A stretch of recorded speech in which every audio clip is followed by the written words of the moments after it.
La Guinée équatoriale est un pays profondément religieux. Le catholicisme y règne en maître. Les valeurs traditionnelles y sont primordiales. Et dans ce contexte, l'adultère n'est pas seulement une faute personnelle, c'est un crime passible de graves conséquences juridiques. Mais il y a un décalage. Si la loi condamne l'adultère, la réalité est tout autre. L'infidélité, en particulier au sein de l'élite, est souvent tolérée. On la murmure, mais elle est rarement punie. Le cas d'Ngonga était différent, l'ampleur même de ses transgressions présumées. L'audace de filmer dans les bureaux du gouvernement. C'était une gifle pour une nation aux prises avec la pauvreté et l'inégalité. Le public a exigé que justice soit faite. La réaction au Balthazar Gate a été rapide et furieuse. Les réseaux sociaux sont devenus un champ de bataille numérique. Les citoyens se sont emparés de plateformes comme Twitter et Facebook. Ils ont exprimé leur colère.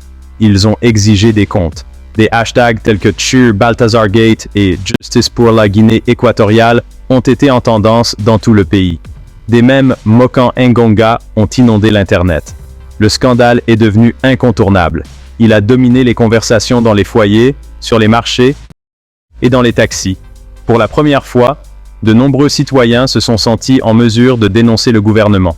Le scandale est devenu un catalyseur des frustrations face à la corruption, à l'inégalité et à l'abus de pouvoir.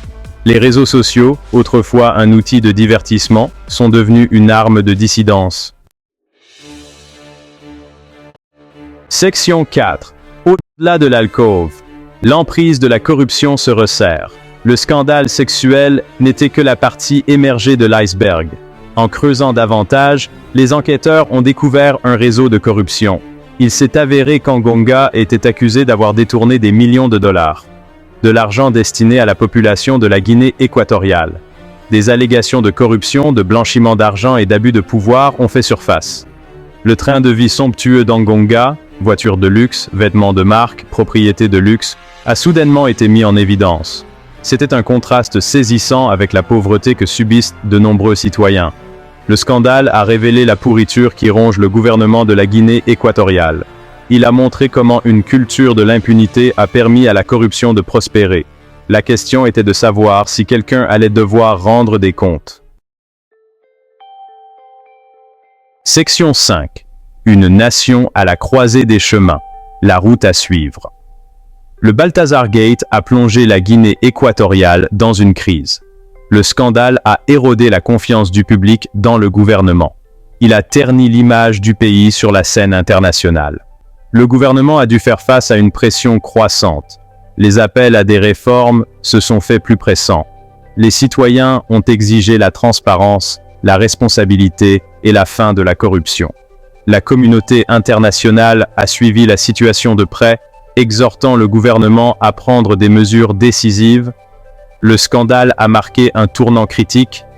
La Guinée équatoriale allait-elle succomber au cycle de la corruption et de l'impunité? Ou allait-elle saisir cette occasion pour prendre un nouveau départ? La réponse restait incertaine. Section 6. Le prix du silence. Un appel à la responsabilité. Le scandale. Balthazar Gate nous rappelle une évidence. Un rappel que le pouvoir sans contrôle corrompt absolument. Que le silence ne fait qu'encourager ceux qui abusent de leur position. Le peuple de Guinée équatoriale mérite mieux.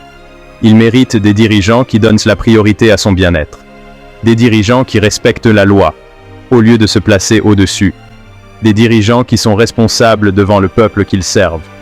La route sera longue et semée d'embûches. Mais la poursuite de la justice, de la transparence et de la bonne gouvernance est un combat qui mérite d'être mené. L'avenir de la Guinée équatoriale en